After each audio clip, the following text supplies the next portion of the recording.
And welcome back to Metroid Other M Part 2, where we do stuff. Yeah, I'm being vague.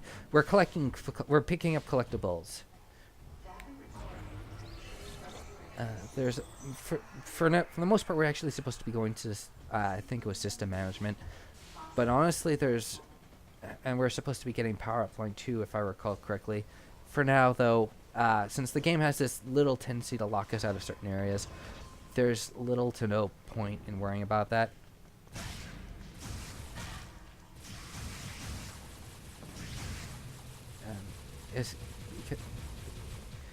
Since the game locks us out, it's pretty much a good idea to get things squared away as soon as possible.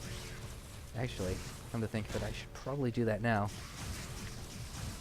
Yeah, the door's locked up. See, this game has a tendency to railroad you quite a bit. When I first played this game, I didn't think it too bad, but looking at it now, while I don't mind them telling me where to go, the need to railroad us like this is just plain silly. I can't even choose how strong I want to be in this game. Alright, so get up to this panel here. It's almost one interactive on our own, and suddenly, bugs. And you have to do that. I swear. Let's see. These things keep coming. I think there might be a limit. I don't think they're infinite, but yeah, you just clear the air so you can get a clear shot at these things. There we are. Yeah, the things briefly pause. Probably should have gone for that last shot there. Three missiles for each cocoon will pretty much clear out one of the hives, and you'll be able to move on to the next section. Destroy both of them, and suddenly you can switch the power on for the entire sector, which is good for us because now it opens up a lot of doors. I got that missile expansion a while back in the last hallway. I didn't mention that last part, but each missile expansion gives you like one missile. That's it. There are a lot of expansions in this game, but honestly, it's really weird how they handle that. Especially since, well, I'll get to that part later. Go blow open this shaft here. You're into this long, narrow corridor. If you thought the other ones were bad, this really takes the cake. Over here is another missile expansion. You're gonna want to, on a normal playthrough, you're going to want to collect a lot of these because, come on, yeah, it's really annoying. You have for this game, you have to play with only the Wiimote, and you're holding it sideways, so you're basically having directional control on the D-pad, which for a 3D plane doesn't really make a lot of sense. You're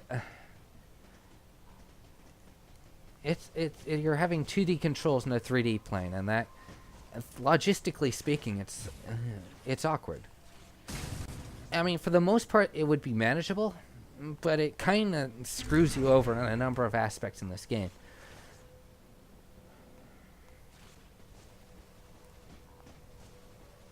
Let's see. Yeah, I should keep going back to the moment, I believe.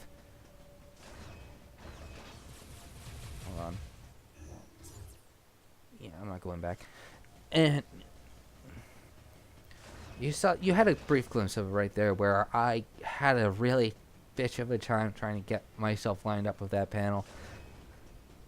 And the fact that the camera was so drawn back didn't really help matters either. I mean, what was the point of that? Go down here. We'll have to worry about the bugs again, but blow open this panel, and in we go. There's a missile suspension here, but getting that spawns a lot of enemies down beneath us, so watch yourself. Defend yourself with bombs. There we are. And back up we go. I think I think for later parts unless I'm picking up pickups, I'll knock out a lot of the I think I'll cut out a lot of the backtracking unless I'm, a redundancy, department of redundancy there. Yeah, I don't want to bore you people. And dang it. There we are. That's much better. The first time on a test playthrough, I managed to avoid that, but let's see. Oh yeah, there's nothing in there. In one of the bathrooms, there's a collectible, but not in that one. I mean, it's a nice touch of detail, but why bother? There we are. Clear out that shaft because you need a wall kick up there, and those little enemies can really interfere with you there. Alright, so we've got all these missiles, and here we are. We get the rug pulled out from underneath our feet, and we get these guys.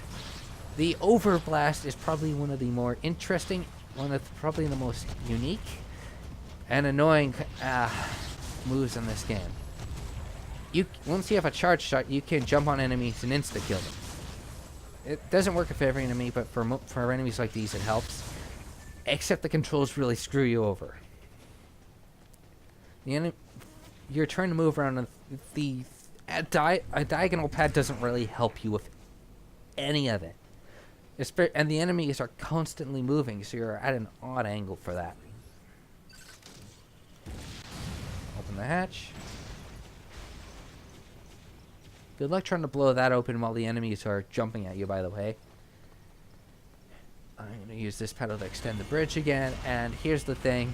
If you missed the missile expansion I got just a minute ago, and you ended up extending the bridge, you can interact with the panel again to put it back so you can go down and collect it again. So you're not exactly screwed out of that collectible. And as a matter of fact, you're not screwed. You don't miss out on a lot of collectibles throughout the game anyway, so you don't have to worry too much about that. Because of the powers on, you can't ascend this area like you used to before, but you can use the elevator this time. Do this, and shutters rise. See that expansion there? We can't get that yet, I swear. I mean, you need a rather specific power up for that, if I recall correctly. It is, yeah. You need a power up we get later on called the wave beam. For now, we can't really bother with that one. I'm gonna try to collect as many power ups as I can along the way,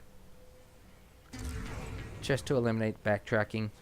But for the most part, I'm probably gonna save most of the collection for later, because the game don't let you get everything you want before the end game, which is rather a shame.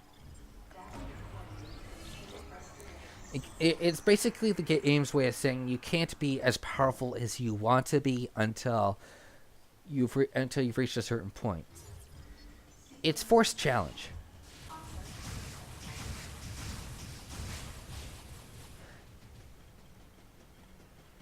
So we're back in here, and Adam gives us a new objective. Sorry about that. I have a can of sodas next to me. Lyle went ahead to secure a route to a facility of interest. I'll leave you to survey Sector 1. Okay.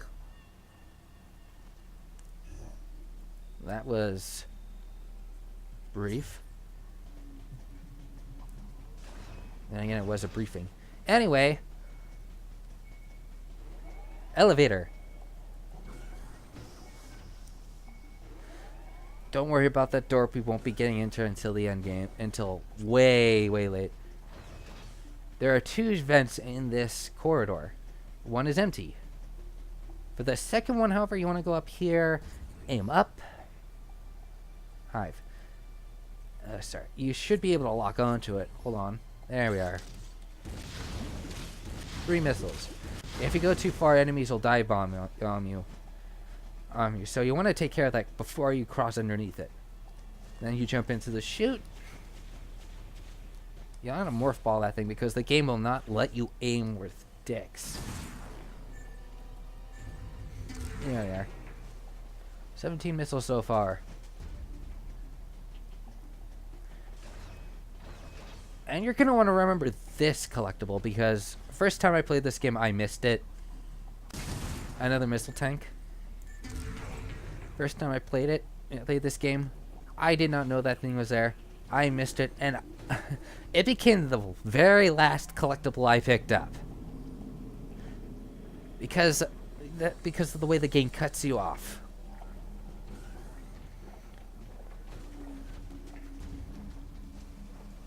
And it's really annoying as all hell.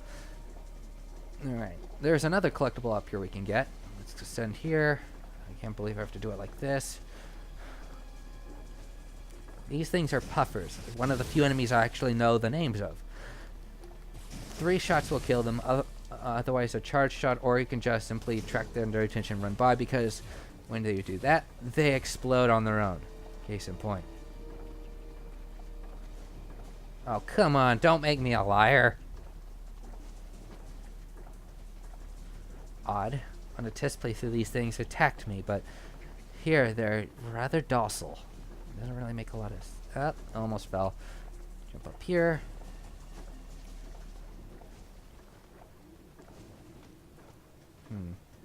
Should be up here. I think I have to work my way around. Yeah.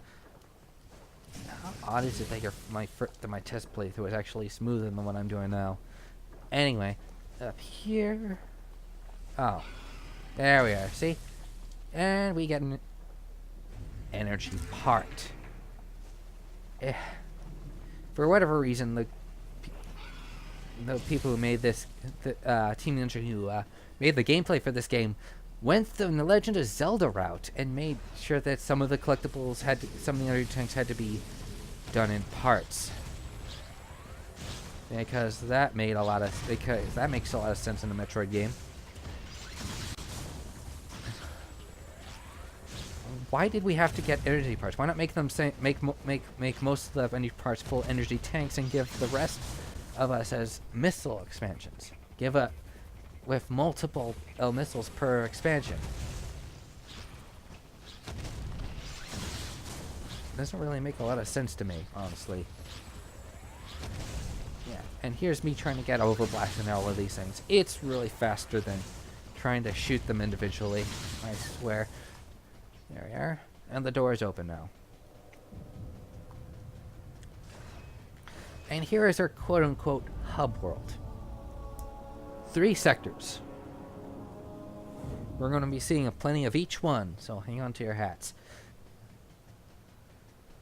And we start with 1 because 1 is the loneliest number, and yada yada yada. This elevator is bound for sector 1. No shit. A level 3 warning is now. What is a level 3 warning?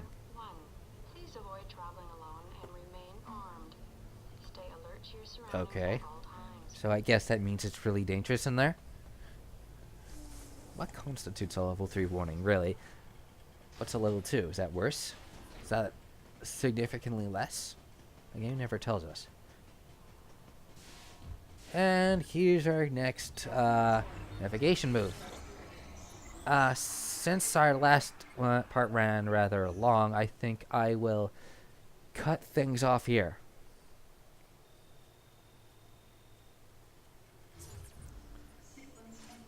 So next time, we finally do stuff. We explore Sector 1. Until next time, people. Toodaloo. I should probably find another better ending phrase.